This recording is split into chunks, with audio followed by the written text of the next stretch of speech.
Hi everyone, it's me, Marie Blue Angel, back with a new visual novel to check out. This is Obscura, Chapter 1, The Descent. I heard about this visual novel a couple weeks ago and had to immediately put it on my to-play list. As you saw, the intro was spectacular and very intriguing.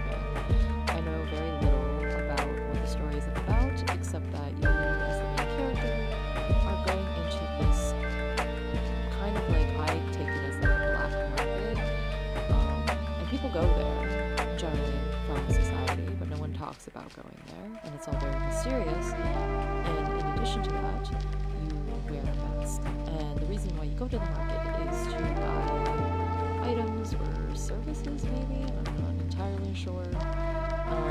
But your main character has a very particular reason for going to the market, which we will learn about later.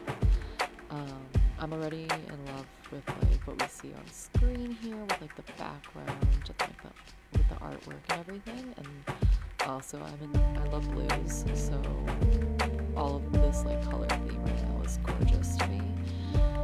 We saw in the intro, we saw before the love interest. They all seem very intriguing. Also, I might have to turn down the volume because when I was checking my video audio, it wasn't that loud. So I need to figure that out also. Let's leave it like that. I'd rather it be a little quiet with the music than not. Okay. Let's start. What's your safe word? Let's see. I guess I'm gonna leave it up. Will I remember that though? Pumpkin. I'll just say pumpkin. If you ever need or want to pause gameplay, you can press the safe word button in the top right corner. Oh, that's nice. This pauses the game and takes you to the safe word menu. The X key will also take you directly to the safe word menu during gameplay. Leaving the safe word menu will take you back to the game. The safe word button is hidden by default, but can always be seen by mousing over the top right corner of the window. Oh, okay. Good to know. It can be made always visible in the Preferences menu. Please enjoy Obscura. I will.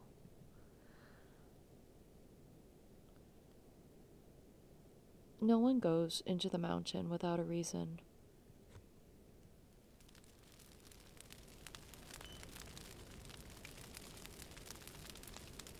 Purpose of business. Buying. No one takes their past into the mountain. How are you gonna pay? Some funds, some work. Good luck with that. Everyone knows what it means when you go. No one says anything about it. Give me your bags. The guard looks through my things with perfect efficiency. Bored, they start asking me questions. What are you going to be called down there? Choose my pronouns. Miss. Ooh, I feel like I want to go with blue, because that's kind of like a disguise name, in the sense that it's not my actual name, or nickname, or any of the sort. So blue, and I think it's very appropriate for Obscura. Blue. Good choice. I also like how that was set up for asking for your pronouns, and also the name input. You have a mask, Miss Blue. No one would sell me one. Not a problem here. If you're buying, we're selling. The gate guard waves the mask hanging around the entrance, perhaps once worn by other visitors. The masks are an old custom, plausible deniability. We're all faceless strangers under the mountain. Pick your poison. The charcoal-colored one, with worn lace and gold trim. The cream-colored one with flowery details painted across the left side. The burgundy-colored one with swirling embossed patterns. I want to go with the first one. I feel that's like the most inconspicuous. I take a mask off the wall and fit it to my face.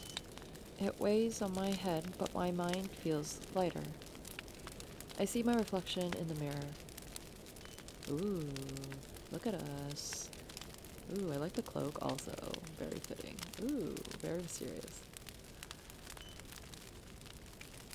The people under the mountain have beautiful taste. I hand the gate guard the money owed. Welcome to the marketplace. They step aside, allowing me passage into the tunnel in the side of the mountain. I begin my descent. I wonder how long it takes to get to the market. Okay, so it's a long time, or it feels like it at least. At first I have to wonder if I have been tricked in some way.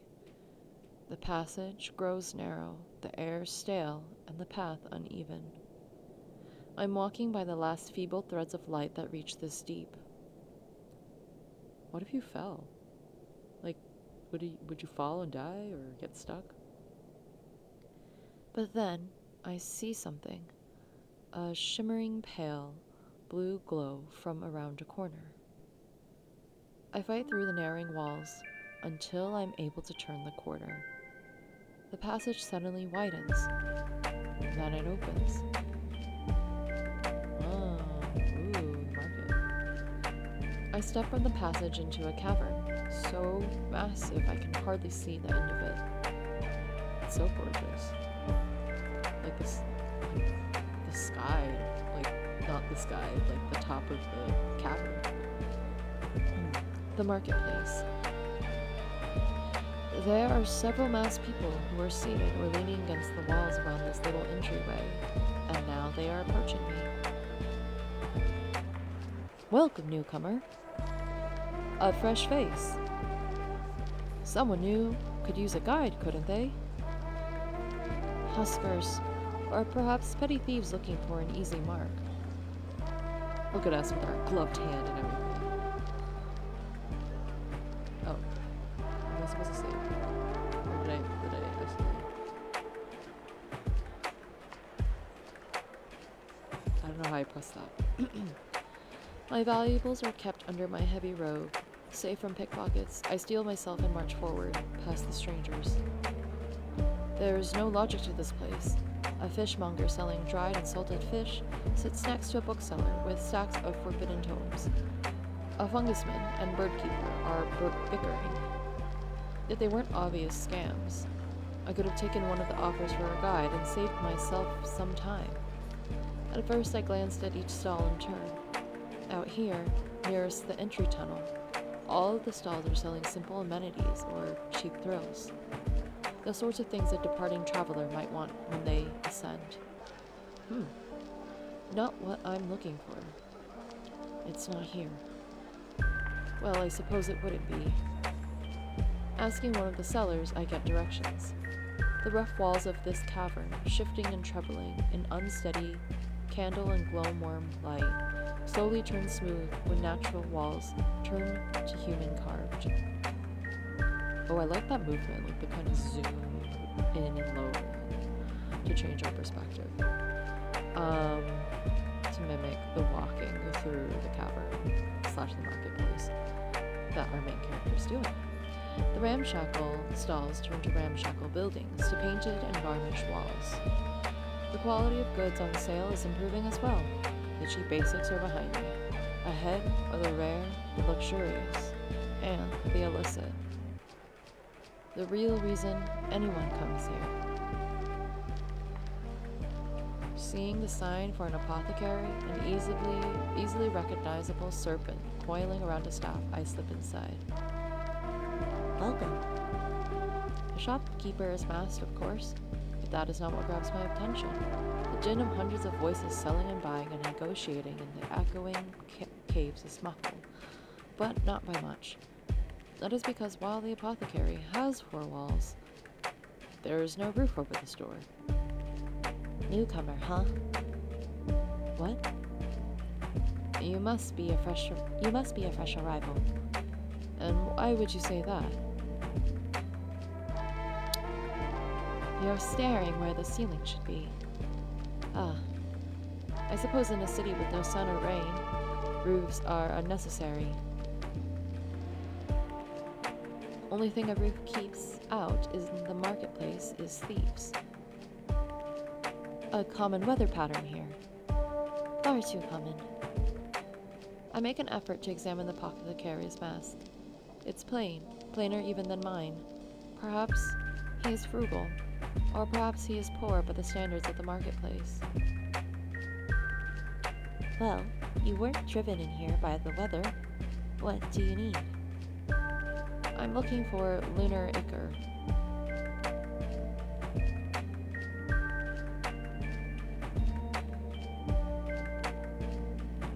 I resist the urge to explain my circumstances to the shopkeeper. No matter how meaningless or petty they seem, my secrets are one of the few resources I have in these steppes. You have expensive taste, or terrible luck. What I don't have is lunar ichor. Is that something you can remedy, apothecary? No. If money is a concern, I can make arrangements. It's not the money. I can never afford to stock that damnable ichor. Even if I could, I doubt I would be able to stomach it. I wonder what lunar ichor is then, and what it's made of? The rumors were true then. That is unfortunate. Where does one go then to find that damnable ichor? Smuggler dens, the vaults of the lords of the market. Or perhaps you could take a knife to the lunar god. Okay, so lunar god, like lunar ichor. Okay, that makes sense. Wasn't sure if it was gonna be anything else. So it's like blood, in a sense. Feeling that the auction house may provide. It's the largest house this side of the ruby walls. It even has a roof. The apothecary cannot see my smile, but I hope he can hear it. I thank you for your timely advice, sir. Save your thanks for the lunar god. It'll be a miracle if you get that ichor. I take my leave of the shop. The noise rises again from loud to deafening. There are tunnels and additional caverns in all directions, but I continue the way I was going. But the walls are getting smoother and buildings more beautiful than I am approaching the richest part of the market. It stands to reason that this is where the auction house will be. Keeping my eyes up, it takes no time to find the auction house. It is, as the apothecary said, the largest house this side of the ruby walls. There are long chains of glowworms draped over the promised ridged roof that dangle and sway as the air shifts in the cavern. The building itself is deep, garnet red with gilded trim. Message received. They were very wealthy, whoever built this. The doors, covered in tiny engravings impossible to interpret in the dim lights, are wide open. Bright golden lamplight pours onto the street. People are freely milling in and out, and so I slip inside. I am underdressed for the occasion, but neither of the guards standing at the doors move to stop me. The sound of the outside suddenly dims, and I have to blink against the sudden brightness. I can hear my own muffled footsteps as I cross the plush carpet deeper into the auction house. The whispered conversations through mass make a thin fog of sound compared to the din outside. The signs are in a language I do not recognize, but I can make some educated guesses. The ornate double doors, standing locked and guarded, must lead to the actual auction hall. There is a short, uncarpeted hall with gleaming polished floors lined with several doors. After a second, I see a giggling pair exit one of the rooms and straighten their clothes. That explains that then. There is one door that is little more than a window on hinges, left open. I peer inside for a second, only to see an ordinary office. Come in. The stranger sitting behind the desk waves to me, and so I step inside. Pardon me, I didn't mean to intrude. You can intrude on the bookkeeper. I must always be available. You must be? How else could anyone check to ensure I'm not meddling in the books? Does it really come to that? Well, I have no such concerns. A buyer, are you? Couldn't I simply be a browser? You believe someone would come to the marketplace, to the auction house, just looking to see what they find? I suppose someone must have, in all of history. Well, if that's the scale you're measuring by. You, however, are not here to browse. No, I'm not. You're right. I am here to buy. Shall I show you the catalog for the next auction? I would appreciate it. The bookkeeper stands and hands me a sizable booklet. Do not damage it. Do not leave here with it. They open a drawer to their desk and hold up a knife. It's a little thing, but I have no doubt they could kill me with it. Then they sit again and resume their work. I flip through the book. Like, what if you accidentally ripped a page? Is the bookkeeper going to kill me? I am concerned. Because that would probably happen to me, actually. Not in this situation, not blue, but IRL me would accidentally put a little, tear on the paper. Not meaning to, obviously.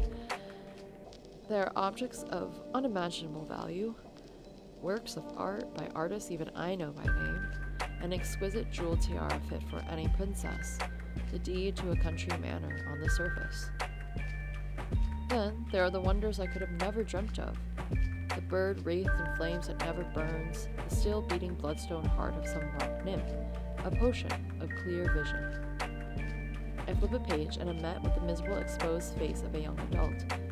Their posture is low and defeated, but they are beautiful. The text informs me that whatever is paid in the auction will be sent to their family within the mountain. Oh no. I didn't want this to be true. They're also selling people. But in the context of what this market is and how forbidden it all seems and unseemly it may seem, many people take part in the market. It's not that crazy to think that this is part of the world building we're seeing now. But also, not great. It's terrible. Terrible. Surely not. I flip the page again.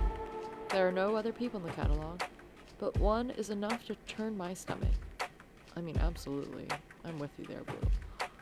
Thank you, bookkeeper. Finished already. What I want isn't in there. And what is it that you want? I'll check the history, see when it was last sold. I bite my tongue for a moment. Lunar Ichor. An unlucky one, aren't we? I couldn't say. If you would, bookkeeper. They shuffle through a notebook. I try to read the text, but it is nearly impossible to interpret their faint pencil scratchings. More bad luck to heap on your pile, I'm afraid. The last sale was 3 months back. It's unlikely we'll get another sale for months yet, unless someone new comes with a stock. It couldn't be easy, couldn't it? And what was the final price for it? For a lot of 12. The number they tell me is stomach-dropping. I could not gather those funds in a lifetime, even divided 12 ways. The price for a single vial is well beyond my means. My life savings weigh heavily in the coin purse under my robe. Dead weight, it seems. Yeah, so it doesn't seem like, even if it was selling at the auction, that Blue would be able to get any.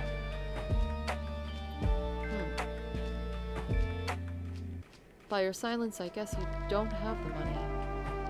Thank you for your time. I need to go. I try to keep my voice neutral. When I leave the auction house, I momentarily lose my sight and hearing as I adjust again to the dim, echoing cavern. I don't notice the direction my feet are taking me. My hopes for a quick visit to the marketplace have been thoroughly dashed. Now I have to determine what to do. I mean, I don't think you can give up just yet, but I also think that you need to rest. Like, okay. Oh, like, I think this option might mean to save it. Okay.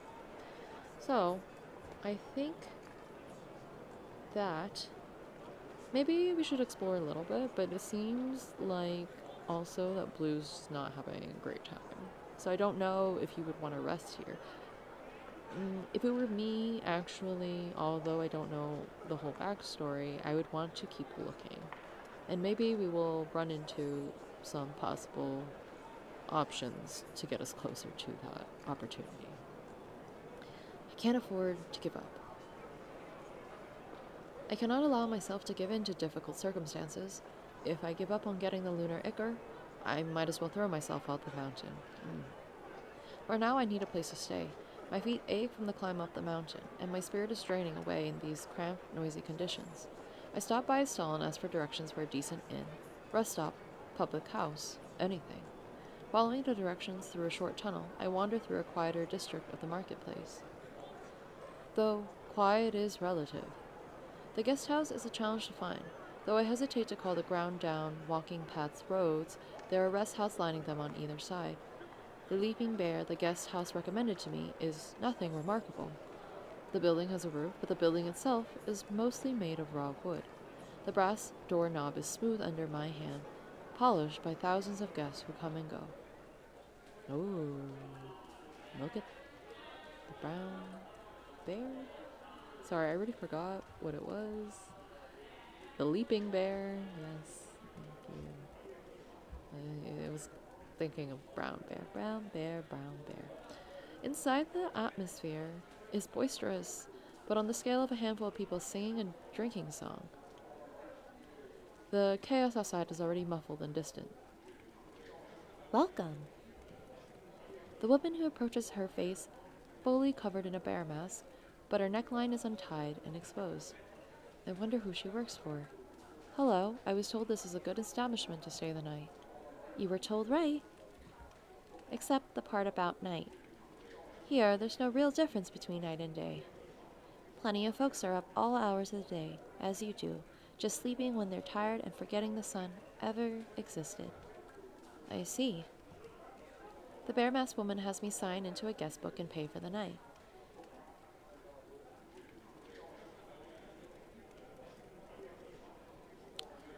You have the room for 24 hours. If you're staying longer than I expect you here to pay for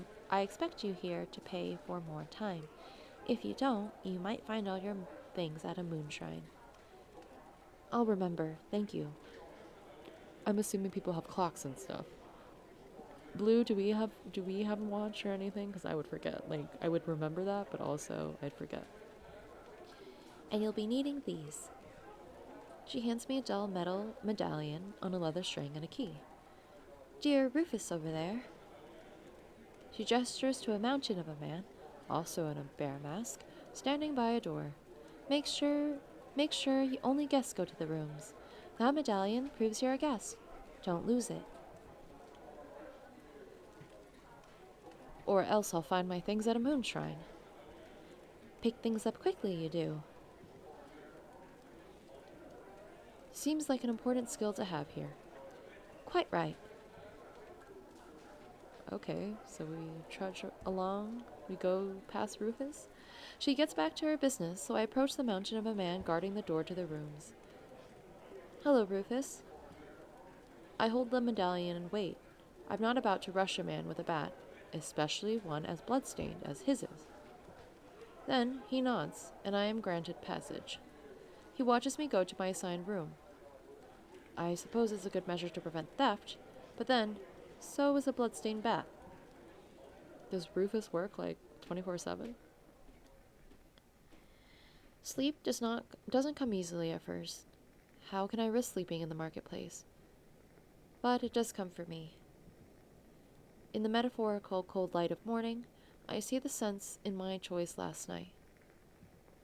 I cannot leave the marketplace without lunar ichor, thus staying is my only real choice.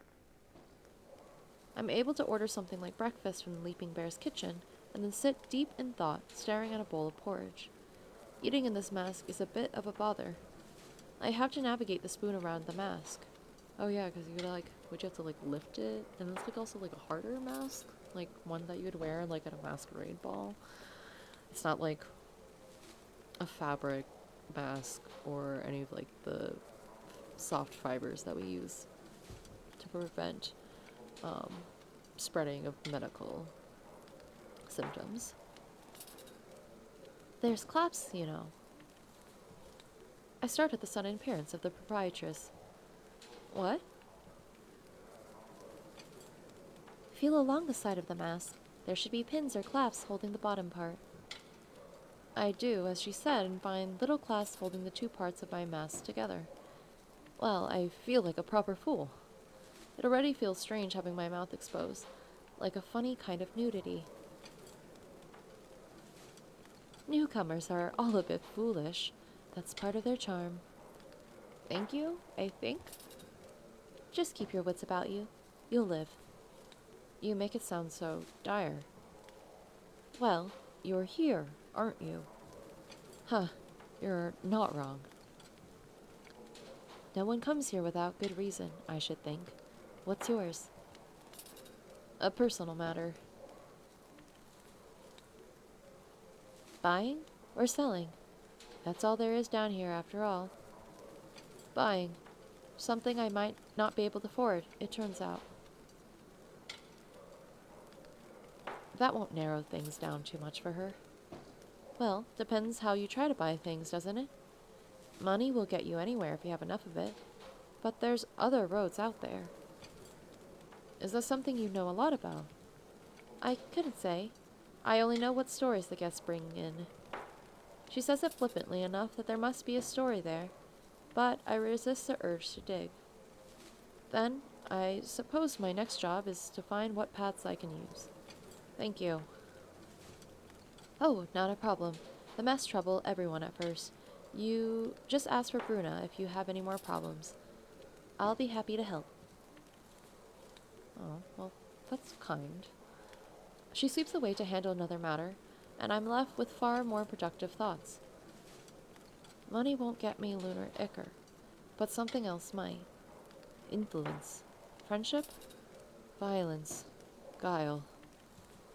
My body, if it comes down to it. Anything. There's a lot to think about. Am I going to stay in a guest house for weeks or months? What possible ways are there to get lunar ichor? Let's start with one foot in front of the other. Over the next several days, I get to learn the layout of the marketplace. It's an ever-shifting rat's nest of stalls and passages and unmanaged pathways, but there are some fixed landmarks. Oh, I don't know if I could I know it's very spacious overall, the marketplace and the cavern, but I don't think I'm particularly claustrophobic, but imagining being in an enclosed space such as this one really bothers me. So I mean, maybe you just put it out of sight, out of mind. And obviously, if you're trying to look for something special in the marketplace and that's your goal, you would have to forego the comforts of being in wide open space where, rocks can't fall on you and stuff. I can navigate somewhat comfortably by those landmarks when they're visible.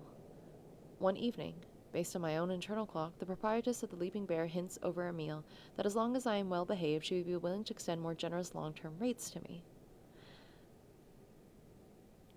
I wasn't planning to misbehave, even less so with Rufus keeping an eye on me, and so that settles the matter of lodging for the moment.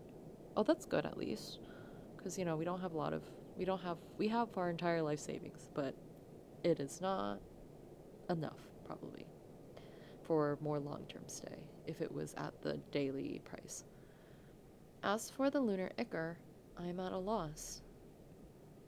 It is rare, absurdly rare, and based on the reactions of those I speak to about it, some aspect of it is very taboo. Likely the condition it treats. I'm wandering one of the quieter passages, clearly natural by how uneven the ground is. It's mostly homes, built on whatever smooth patches of stone the builder could find. But there's one that towers over the rest, a tall church with heaven oaken doors. Where normally I would expect to see a golden 10-point solar sigil, instead there's a more simplistic crescent-shaped one, the lunar sigil. Okay, so what is like the illness that you have, or the treatment? Well, because like it's been alluded to so far, but blue is very unlucky for whatever reason. Ah, I suppose the solar god isn't much help down here. I have seen the eerie blue-green light of glowworms and the smoky gold of lanterns, but I have not seen the sun since I started my descent. I'd be sad about going to the cavern, the marketplace, because there's a lack of sun. It'd make me very sad. It would drive me, like, to be very, like, I don't even know, like, I feel like I need sunlight. Most people do. But I really enjoy sunlight, especially now this summer. Churches dedicated to the lunar god exist outside the mountain, but not in any significant numbers. Okay, the lunar god, lunar ichor. It can't hurt to ask, could it? I'm not sure I believe the lunar god must bleed for there to be lunar ichor, but there's no harm in checking. Hey! Stop! Oh. I halt to my path instinctively, although after a moment I can see no one is speaking to me. Instead, there is a ruckus crowd gathering just down the tunnel, shouting and tussling. A few people in a utilitarian mask and what looks like uniforms are trying to push their way through. It looks like trouble. Run into the safety of the church? Oh. I'm gonna run into the safety of the church. I'm sure this takes us to different paths, but who knows? In my haste to escape the ruckus outside, I scramble towards the entrance. Then once I ascertain that they aren't locked, I slip through the imposing, massive oak doors.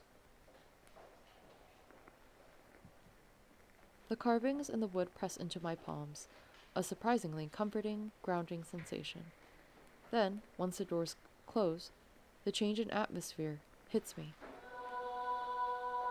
Whoa. First is the smell. It's beautiful. The music's beautiful. Candle smoke, heavy incense, and cold, crumbling stone. Then comes the solemn silence, the kind that reminds you of your place within these holy walls, and the oppressively tall ceiling. I'm finally alone, even for just a little while. I take that moment to release the breath I was holding, and take in my surroundings. This is where the inhabitants of the underground come to worship the lunar god. It's also a reminder that I still haven't found any adequate leads for the ichor. When I take a couple of steps down the carpeted path between the aisles, I suddenly make out a figure behind the altar. They're wearing long robes. A priest, maybe. Oh my gosh, sorry. I think we're about to meet the first love interest. I'm sorry, I looked at all of them obviously during the intro, but I totally forgot. Excuse me. I call out, taking care not to raise my voice too loud. The person shuffles around, and I see they're masked too. Well, of course they would be. Even those in service of the lunar god can't afford to take risks here. gosh. This character design, by the way, gorgeous. Gorgeous, gorgeous, gorgeous. And I love the blues, and I love the silvers, and I love the long hair, and I love the mask. It's great. As they approach, I notice the distinct glimmer of a golden brooch nestled between the folds of their clothes, proof of their holy devotion. Oh, is that gold? It's not silver. Looks like silver to me, but I'm wrong, so. Their entire appearance is refined and almost ethereal. Long, silvery locks of hair cascading down their shoulders, delicate fabrics wrapped over their shoulder, and long, perfectly gloved fingers.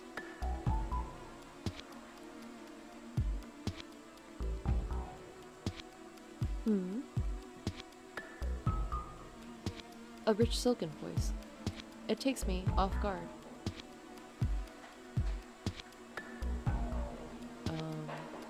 Trying to decide on the voice. I'm probably gonna try to do the same voice for all the love interests, because I'm really bad at doing guys' voices, but I will try. Do my ears deceive me, or has another fight broken out? The priest stops a few meters from me, and from here I notice that their mask doesn't cover their mouth, which is set into a thin, disapproving line. You're right, it's quite the scene outside. I pause. I was hoping I could lay low here for a while. I'm not one for brawls. My star. The church will always be a place of safety for those who need it. Please, stay as long as you like. I feel like I'm gonna try again. These are not two different voices.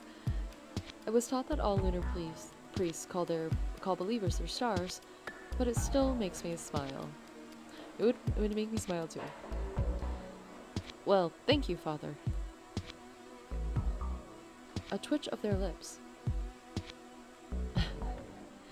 Cirrus, you need not call me by those stuffy titles. A man's name. I had a feeling. It's likely not his real one, as is the case with most people in the marketplace, but even a fake name can speak volumes about someone's personality.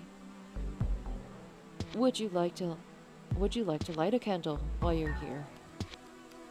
Huh? Sure, why not? I follow him towards the back of the church, past the initial altar, and stopped in front of the statue. It towers over us, surrounded by row after row of marine blue candles, and the sight takes my breath away. A sea of light. I don't believe I've seen you around these parts before. Is he making small talk? I mean, I assume so. I light a match and watch the flame flicker softly as I bring it to the wick. But I can only answer with vague pleasantries to make sure I don't divulge important information. No, I'm not exactly a traveler on most days. Think I might see the appeal now, though. Is that so? Despite not being able to see his eyes through his mask, I feel them on me. Cirrus makes no effort to follow up on his last comment, and the two of us fall into silence. You're a bit of an unusual priest, aren't you? His lips twitch again, forming into a polite smile. Would you care to elaborate? I'll consider it. We're standing closer now, shoulders only slightly apart as we watch the new flame sway in unison with the rest. There's such a strange comfort to it all. I could linger here for hours, soaking up the atmosphere. What's it like? Being a priest, I mean. Oh my gosh, I love Cirrus's earrings. Look at these earrings. These nice, just vertical bars. Demanding answers of me while not offering up your own. Behind my mask, I suppress a smile at his light prodding. You got me there. Well, I understand your caution. This is by no means a safe environment. But if it's of any comfort, my star, I am bound to the lunar scriptures. It's my job to ensure the visitors here feel safe and cared for. The words roll off his tongue with practice ease. I don't trust him. Why would I trust you?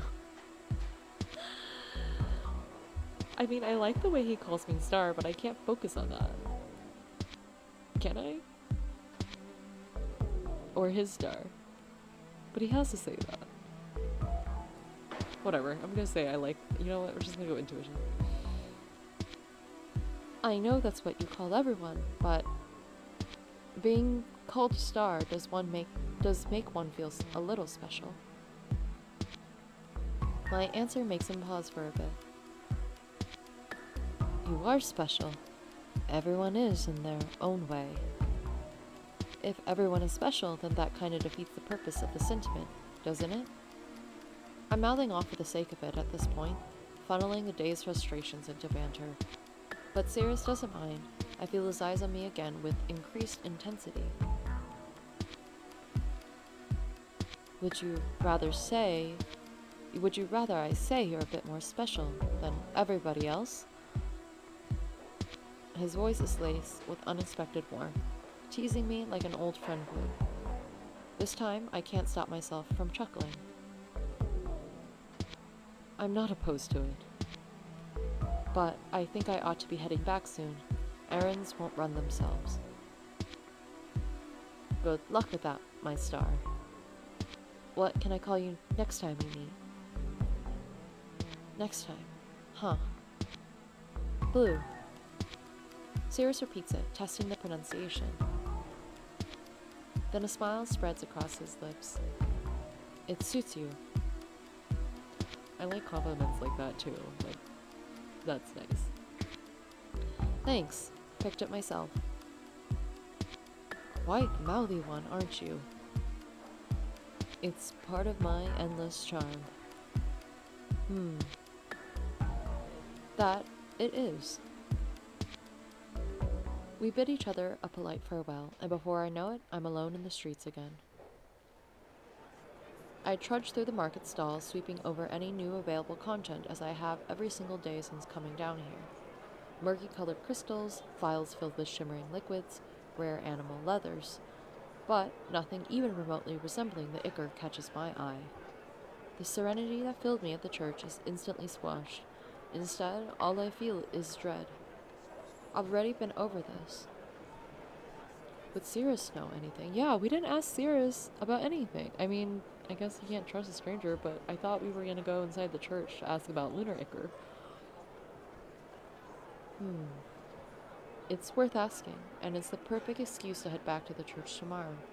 Until then, I keep walking, because that's all I can do to keep myself busy. Gotta get your steps in. At night, I toss and turn. Not even the inn's freshly cleaned sheets do anything to soothe my restlessness.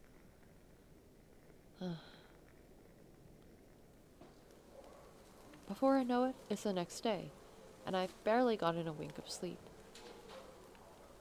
Bruna stops for the usual breakfast chatter, but my mind is elsewhere. All I want is answers.